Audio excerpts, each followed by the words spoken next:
আসসালামু আলাইকুম ওয়া রাহমাতুল্লাহি ওয়া বারাকাতুহু। প্রিয় দর্শক, একটি গভীর ষড়যন্ত্র চলছে এখন। গভীর রাতে ডাকাতি হচ্ছে যৌথ বাহিনীর অভিযান নামে। যৌথ বাহিনীর অভিযান চলছে, সেই অভিযানকে কেন্দ্র করে একদল ডাকাত সেনাবাহিনীর পোশাক পরছে, গাড়িও ব্যবহার করছে সেনাবাহিনীর। নেম প্লেটের ভিতরে একটু কাগজ লাগিয়ে রাখে, নাম্বারটা আপনি দেখতে পাবেন না। ছোট্টখাট্ট কিছু আর্মসও তাদের সাথে থাকে।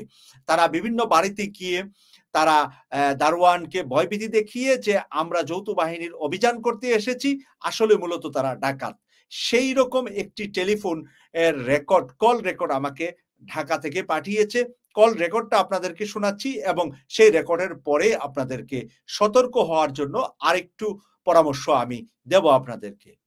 আসসালামু আলাইকুম, আমি বনানীরই একজন বাসিন্দা। আমি একটা অ্যালার্মিং ইনফরমেশন সবার সাথে শেয়ার করতে যাচ্ছি।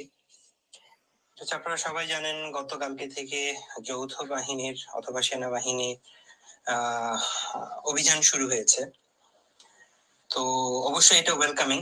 তারা কেউ আসলে আমরা আমাদের দায়িত্ব তাদেরকে হেল্প করা, তাদেরকে সহযোগিতা করা। কিন্তু এদের নাম ভাঙিয়ে ডাকাতরা এখন ডাকাতি শুরু করেছে। ওরা আর্মি ড্রেস পরা থাকে, ফুল আর্মি, দেখলে বোঝার কোনো উপায় নেই। একজন থাকে লিডার, যে বলে আমি ক্যাপ্টেন বা মেজর। সো খুব ভদ্র থাকে, ভদ্র ভাষায় কথা বলবে, খুব ভদ্র ব্যবহার।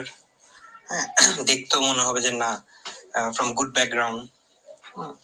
সাথে কিছু সিভিলিয়ান থাকবে, মুখটুক ঢাকা থাকে, হেলমেট পরা থাকে। দেখলে বোঝা যায় যে ওরা আসলে পুরো সংস্থার লোক না, ডাকাত। ওদের সাথে একটু গান থাকে দুই একটা। আর্মিদের সাথে গান থাকা মানে অরিজিনাল জেনুইন আর্মি হলে অবশ্যই তাদের সাথে গান থাকবে, ওয়্যারলেস থাকবে, কিন্তু এদের সাথে কিছুই থাকে না। আর্মির ড্রেস থাকে, আর্মির গাড়ি থাকে, যে 3 ডোর ল্যান্ড ক্রুজার গুলো, নাম্বার প্লেট যদিও টেপ দিয়ে আটকানো থাকে। ওরা বিভিন্ন বাসায় যাবে, যে ঢুকতে না দিলে ওয়াল টপকাবে, ঢুকবে, মারধর করবে দারোয়ানদেরকে। তারপর এক সময় ঢুকবে ভিতরে, ঢুকে বলবে আমরা অভিযানে এসেছি। এটা যে কোনো ইনফরমেশন হইতে পারে, কেউ একজন লুকিয়ে আছে, আপনাদের বাসায় টাকা পয়সা থাকতে পারে ইলিগেল। সো কোনো একটা ইস্যু তারা তৈরি করবে, কি তৈরি করে ঢুকবে এটা তো আসলে বলা মুশকিল। তো ওরা ঢুকে সবকিছু দেখবে, একদম টপ টু বটম, মানে কিছু বাদ রাখবে না ওরা, এভরিথিং সবকিছু দেখবে, সুটকেস, আলমারি, মানে সবকিছু দেখে বেসিক্যালি তারা লুট করে। হ্যাঁ, ওরা ছোটখাটো গয়না গাটি যেটা চোখের আড়ালে নামা যাবে ওগুলো নিয়ে নিবে, টাকা পয়সা নিয়ে নিবে। সামনে থাকতে দিবে না ওরা। হ্যাঁ, নর্মালি এইসব অভিযানে সামনে থাকতে দেয়, সবার সামনেই চেক করবে সব, বাট ওরা সামনে থাকতে দিবে না, সরাই দিবে সবাইকে। ভিডিও টিডিও তো করতেই দেবে না, সিসিটিভি ভেঙে ফেলবে, ফুটেজ থাকলে ডিলিট করে দিবে, মোবাইল সিজ করে ফেলবে, কাউকে ফোন করতে দিবে না। হ্যাঁ, এবং তারা এইসব করবে, করে টাকা পয়সা জুয়েলারি সব লুট করবে, করে নিয়ে যাবে। যখন তাদের কাছ থেকে রিটার্ন যাওয়া হবে, যে ভাই এগুলো কি নিচ্ছেন, সব দিয়ে যান, এগুলো কেন নিচ্ছেন, হ্যাঁ এগুলো পরে ফেরত দেওয়া হবে, এইসব বলবে।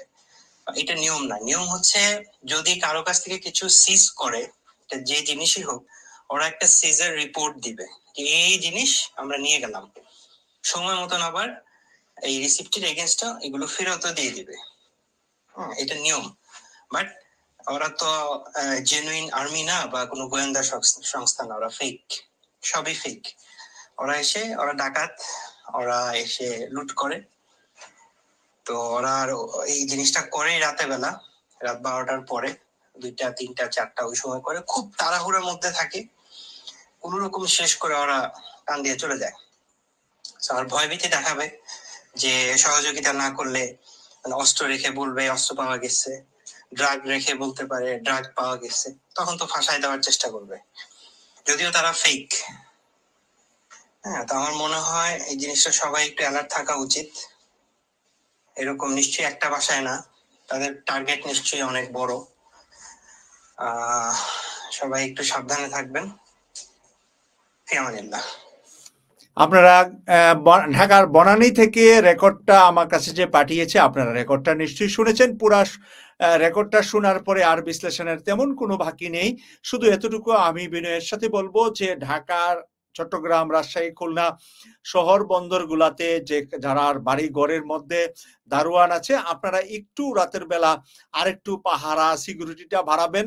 প্রয়োজনে কিছুদিন সিকিউরিটির জন্য যদি আপনাদের অর্থ খরচ হয়, আপনারা সিকিউরিটির ব্যবস্থা করবেন। এই ধরনের কোনো আর্মির গাড়ি দেখার পরেও আপনারা নিশ্চিত হবেন না যে তারাই আপনার বাড়িতে সার্চ করতে এসেছে। আপনারা হইহুল্লা করে প্রয়োজনে ১০টা বাড়ির মানুষকে একত্রিত করে তারপরে কনফার্ম হবেন তারা যদি সত্যিকারের অর্থে না হয়, তখন তাদেরকে ঢুকতে দিবেন না। বরঞ্চ আপনারা ইমার্জেন্সি পুলিশ, আর্মি বা বিভিন্ন জায়গায়, যেই জায়গায় যোগাযোগ করলে আপনারা সহযোগিতা পাবেন, সেই নাম্বারগুলা সংগ্রহ করে রাখবেন। যেকোনো দেশের নতুন স্বাধীন হওয়ার পরে এইরকম ভাবে চুরি ডাকাতি বেড়ে বাংলাদেশেও ৭১ সালে এটা বেড়েছিল এবং বহু মানুষের ক্ষয়ক্ষতি, চুরি ডাকাতি করা হয়েছিল। এবারও ওই যৌথ বাহিনীর অভিযান যেহেতু আমাদের শুরু হয়েছে এই মাত্র কয়েকদিন যাবৎ, তাই ওই অভিযানের নামে ওরা ডাকাত সেজে আর্মির পোশাক পরে তারা এই কাজ করছে। তাই আপনাদের সবার কাছে আমাদের অনুরোধ থাকবে যে আপনারা সাবধানতা অবলম্বন করে চলবেন, যাতে দেশে এই ধরনের কোনো ক্ষয়ক্ষতি না হয়। একে অপরকে, প্রতিবেশীকে সহযোগিতা করবেন। ইউকে কসবা টিভি সাবস্ক্রাইব করে নিয়মিত আমাদের অনুষ্ঠান দেখার আমন্ত্রণ জানিয়ে বিদায় নিলাম। আমি সৈয়দ মাসুক, লন্ডন থেকে। আল্লাহ হাফেজ।